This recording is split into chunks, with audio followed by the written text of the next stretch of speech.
ziri abiri mutanse ku ssaawa enyakwaniza ku nnyo ku mpooza Prime FM luyimba lwa Alex Mukulu Ampuliza banna Kampala balwo kyakikwasaganya mu mbeera eza Mpuliza olwo yadaabuuza nti bw'okera ku makya n'okuba ekikalu n'obaako w'otuula n'olinda abaagala okulambuza amayumba obeera ku mulimu obeera oba oyisa biseera awo ansa tugigiddamu ffenna Mpuliza n'okera ku makya n'ova wakaawo bategeddeko nti mukulu wagenze kupakasa naye n'ofuna w'otuula n'olinda ayagala okumulambuza akazigo oba ennyumba ey'okupangisa oba ogenze kucapa oba ogenze kukola ki kati ansa muganizo tusaana okweddamu twanizzaako nnyo ku mpooza Prime FM gy'osinza otuuliza tuli ku mukutu 9.9 Greater Masaka Ampuliza paka mu Ankole kuyita ku mukutu ogwa 9.6 Prime FM gyetali naddala olw'okutaataagana kw'ensi n'amayengo ate naawe ali ebusukka Uganda kuyita ku www.primary.co.ug ku mutimbagano oba otulina bw'oba nga tulina mpuliziganya ku FM okwongera munafu kutuusako empeereza WhatsApp namba tuwuliziganya era n'okwongera okwegattako gwe gy'osinza otuwuliriza ku 0773 Thursday olwaliro Ampuliza ekwatire mu nnaku z'omwezi 18 zitambula esigaddeyo Thursday mujja yawi nga 25 ate tujja kuba twolekedde ogenda ku mwezi gy'ogenda okufundikiira ennaku 3 ez'omwezi ogwa Mutunda ezirabike nazo nga zifundikiddwa bulungi nnyo zasimbuddwa puroguramu yaffe eno olunaku lwo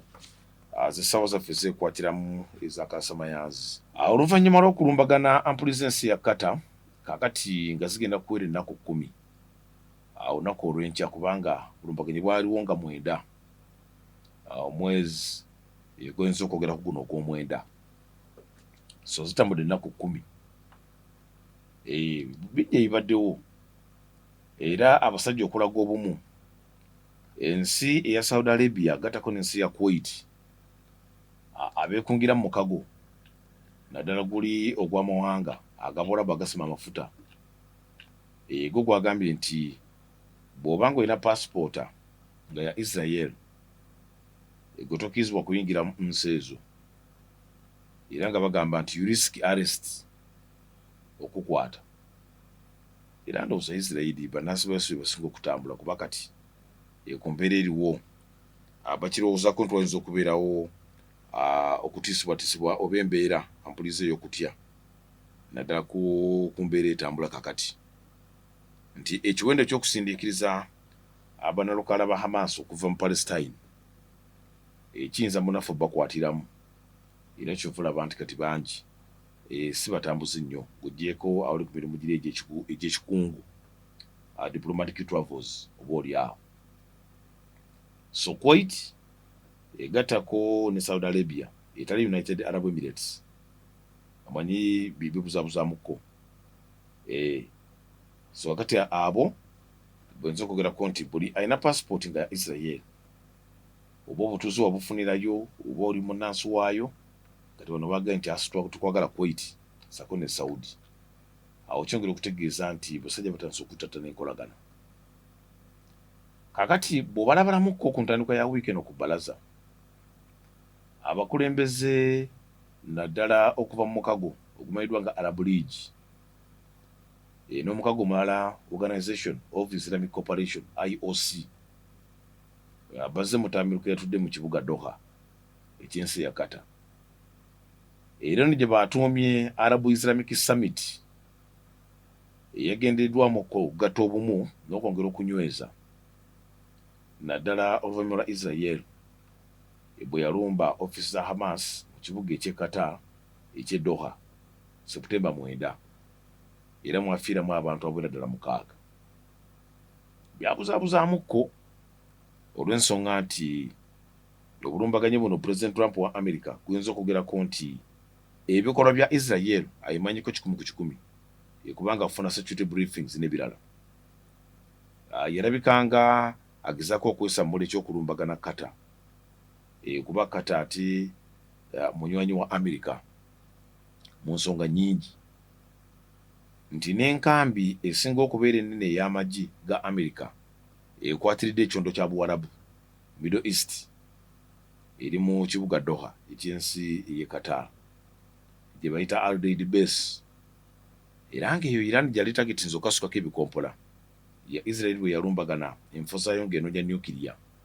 gwe bali boogerako nti Iran singa egenda maaso n'okumukwasaganya kiyinza okubeera ekyobulabe eri ebikwenda by'ensi eno okusingira Israel ng'atundiddwa nga asookerwako. So eno bagituma emergency summit olw'ensonga nti yayitibwa bukubirire era ng'ekyagiisa kyali kyagezaako okwongera okugayagayamu mu nsonga nga basiruganda era abakulembeze kumpi aba Arab boyinza okwogerako aba Arab League bonna abasinga obungi baavumirira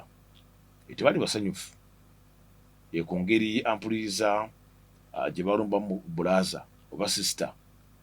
naddala mu mbeera eyampuliriza zitakula bulungi. Era nabwe kityo abamemba ab'amawanga 57 agakola Organization of Islamic Cooperation mulimu n'amawanga agamu nga tegali ku musingi gwa Buisiraamu naye olw'okuba nti ensi zibeeramu ab'enzikiriza zonna naye nga nawo gakkiriza. Kati bamemba 57 aba OIC ne 22 ab'omukago guli gwa Arab League ogustretching okuva mu Africa ey'omambuka okudda mu bitundu eri y'amawanga aganyweza. Era ne President wa Iran Masoud Pezeshkian era akasizza okwetaba mu nsisinkano eno naye oluvannyuma kyategeereka nti yasindika minisita w'ensonga z'amawanga ag'ebweru. So nga ate Ssaabaminisita Pakistan Shehbaz Sharif ne Ssaabaminisita w'ensi ya Malaysia Anwar Ibrahim bonna bali bamaze okulaalika nti bagenda kubeerawo in fact bali bamaze okukakasa nti beetegefu okujja okwevumba akafubo kano okulaba nti babako ne bagayaamu. Era ng'ensonga eno ampuliriza yali yakwogera munnaffe naddala okuyambako kati era ng'ebyali bisuubirwa nti abasajja bano baavayo ne bagamba nti in fact baalaga obumu mu ttamiruko kye bali beesuubizza katulaga obumu nti kata teri mu kizinga eriko banywanyi. Era nabwe kityo bali basuubira okusala entotto ku kiki bagenda okuzzaako okwongera ogolola ettumba naddala ensi ya Israel. Naye jjukira amawanga ago gonna Arab League ne OIC mulimu banywanyi ga Amerika abamu balina security guarantees n'ensi ezimu kati nga nabwe kityo okusalawo kw'ebikolwa ebimu ebiri ebiyinza okubeera eby'obusagwa nga kiyinza ate okubeera ekyobulabe. Kale kitegeeza nti ensi zawera 6 Israel zeyegezezzaamu era nga baga nti mu ssaawa 72 yali maze ozikuba entiisa. Oyogera ku Iran, oyogera ku Syria, oyogera ku Lebanon, ensi ya Yemen, kati ne Tunisia bagikwena okugattako n'ensi ampuliriza ya Qatar ge mawanga 6. Era nga byonna bitandise okutambula nga biraga ne lipooti eri ekina ky'amawanga magatte eyongera okukatiriza nti Israel eyina emisango gy'erina okunyonyola egyekuusa ku kinyoolankoto ekiyite genocide nti abasajja bagenze maaso n'okutta abantu ba bulijjo naye nga jjukira nti bakikola mu bugenderevu. Eba abasajja bakulaga nti enteekateeka eno kubanga bakinyumiriza namu. So kati nabwe kityo abasajja bayogera bagezaawo okulaga nti Qatar ebakwatako nnyo era kyabalumye nnyo okulumbagana munywanyi bwe batambudde nga talina mpulubojjo yenna. Abaminisita abasinga abatuuka mu kibuga Doha ku lunaku lwa Sande ate nga mu kiseera kye kimu minisita wa Amerika ow'ensonga z'amawanga ag'ebweru Marco Rubio yali abitaddemu engatto ng'agenze Israel okusinkana Ssaabaminisita Benjamin Netanyahu n'atabwekebera sako n'abakulembeze ab'oku ntikko. Naye nga te ku nsonga ye zaali zimututte zaali zekuusa ku nteekateeka ez'okugatta ebitundu ebyinza okwogerako by'ekitundu kya West Bank wakati Israel egezaako okuteekawo buffer zone eneneko oba ekifo ekiri demilitarized temuli mbalwanyi naye nga kibawa kiyinza okuta safe haven okuva ku bannalukala ba Hamas abaafunga ekyonga sako n'okukola effujjo. Era nga jjukira kyekuusa ku bulumbaganyi bwa 7 Okitoba 2023 Ssaabaminisita Benjamin Netanyahu bw'agiragiranya ku ttemu eryasemba okukolebwa ku Bayudaaya mu ssematalo owokubiri mu nsi ya Bugirimaani gye bayita ebiseera eby'abanazi gye bayita Holocaust eyo eyafiiramu Abayudaaya abaasoba mu bukadde 6. Kati baagerageranya nti 1200 olwattibwa nga 7 Okitoba gwe muwendo omunene ogwaddiira Holocaust era mu ssematalo owokubiri emyaka egiyise 1985 bwe kiboogerako nti kyali kinene nnyo. So kati enteekateeka eziriwo za kukola pulaani B naye nga Israel yekifunamu kyokula nti debate zaaliwo Palestinian state esigalawo oba tesigalawo. Nekyeraga lwatu nti ensi yonna ekkiriza nti Palestine nsi weeri era nga wosimbuliza ebyafaayo abikakasa nti Palestine erina okubeerawo. Kati nga nkola nnyangu nnyo gavumenti ki ekulembera Palestine? Kuba wali akakodyo agasaana okwegendereza nti obukulembeze bw'oyinza okwogerako obadde Palestine bubadde buvugibwa ku birowoozo biri endowooza z'obwannalukalala kuba bakikkiriza nti Israel kati mulabe w'Abawarabu era nga nabwe kitya amawanga agamu agakkiriziganya ne Israel go gaafuna kalembereza kati ng'ensi ya Misiri bw'oyinza okwogerako nti abo bayingirako ku security pact yemu nga Israel egamba tujja tubeere bamukwano tontabala sijja kutabala. Era Misiri ampuliriza esalagana ensalo ne Israel sako n'okudda olwa Palestine naye olengera baakalembeze ke balina mu ndeeri kubanga musobola okubeera nga munnaffe mulina ekibagatta naye nga tendowooza za njawulo. Misiri majority Bayisiraamu naye ate ekyokubeera mu mbeera ey'okusika omugwa bo bakyetegula bayise mu ndagaano. Kati nabwe kityo obugenyi bwa Marco Rubio okusinkana Benjamin Netanyahu bw'oyinza okwogerako nti kati kagiiko natabula ensonga ezimunaawusa amawanga agenda kulaba nti Hamas efuukira ddala infact bagamba nti eri ku zero tuwali mpulunguse n'emu ewulirwa. Era nabwe kitampuliza nga bagamba nti United Arab Emirates gyinza okwogerako nti nga memba ku ndagaano ze batuuma Abraham Accords ne America zewomamu omutwe okubeera obumu n'ensi ya Israel iwe bagamba nti kati bageza kuteekawo kye bayita red line nti kano gakoloboza akamyufu etosala wanu todde eno kyongere munaffe okutereeza ekintu era embeera munaffe zitambule bulungi okutwaliza awamu. Kaakati abasajja beevumba akafubo era gye bayita emergency summit yatuula ku lunaku lwa bbalaza naye ate negenda okubeerawo abasajja baminisita ab'ensonga z'amawanga ag'ebweru ab'amawanga ago Arab League ne Organization of Islamic States ate basooka kusisinkana ampuliriza mu kibuga Doha mu nsisinkano etakkirizibwamu bannamawulire kye bayita closed door. Era bano baafulumya agamu ku bibali batuuseeko ebiyinza okwogerako ebyali bisaliddwawo n'okuteekawo naddala okulangira embeera yali eraga nti Israel tesaana kuddamu kujoogereza bannamukago mu Arab League ne OIC. Era okusinza ku Ssaabaminisita w'ensi ya Qatar Sheikh Mohammed bin Abdulrahman bin Jassim Al Thani ye yafeeyo n'ategeeza nti ensi yonna eve mu kulya mu lulime ne mu luzise ekisinye eyogere kaati nti Israel osusse obujoozi ate ne kita bantu kyeyongedde nnyo naye ng'okikola n'ebigendero eby'okutuukiriza ebintu ng'omuntu. Era bajjukira akafuba akamu emikutu gya mawulire gyagenda okusisinkana Ssaabaminisita w'ensi ya Qatar bin Jassim Al Thani Sheikh yali agezaako kutegeeza infact bali bamusola ekibuuzo